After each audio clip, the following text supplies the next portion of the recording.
à glisser de haut en bas par un processus étagé, et que les effets doivent remonter ensuite par étage à leur cause, et cette pensée hiérarchique est une pensée de la médiation.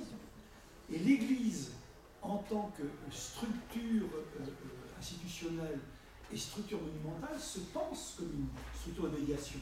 Les clercs sont des médiateurs, et le monument de la communauté est en soi un monument de médiation. Regardez ce que sont les grands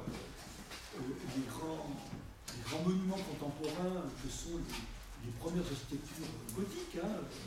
Je pense à Cluny III, qui est contemporain dans les années 130, 140, hein, qui est vraiment une structure monumentale en élévation qui fait la plus grande place possible à la lumière, et puis ensuite, bien sûr, directement inspiré de la pensée dionysienne Saint-Denis.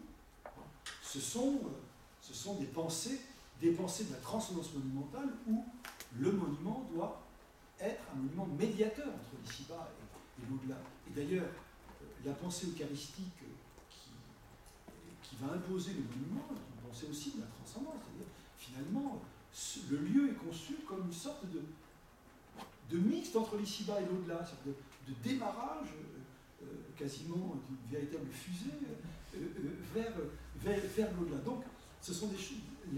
Le monument, il est à penser dans une dynamique, un processus dynamique, et à travers la pensée de la médiation. Donc, si vous voulez, l'évolution intellectuelle, moi je la mettrais d'abord du côté de la pensée dionysienne.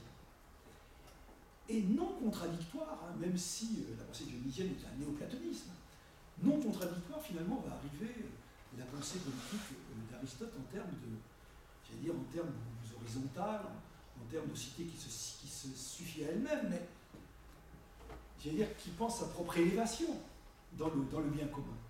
Et tout le travail des commentateurs, je pense à Bernard, je pense à Thomas, mais vous avez des tas de commentateurs en dehors de Thomas, c'est lui qui va imposer la Vulgate, va être d'installer cette cité qui prend sens dans l'architectonique d'Aristote comme véritable synthèse opérée par la science de l'architecture, de la mettre dans une dynamique ascensionnelle qui est offerte par la loi de divinité, hein, comme on dit, comme dit le pseudo-Denis, la loi de divinité qui fait remonter une structure vers sa logique de départ dans une ascension pyramidale qui est donnée par le pseudo-Denis. Voilà comment je verrais l'évolution. En résumé. Merci. Je vais peut-être montrer le livre dont tu parlais, donc Cité de Dieu, Cité des hommes.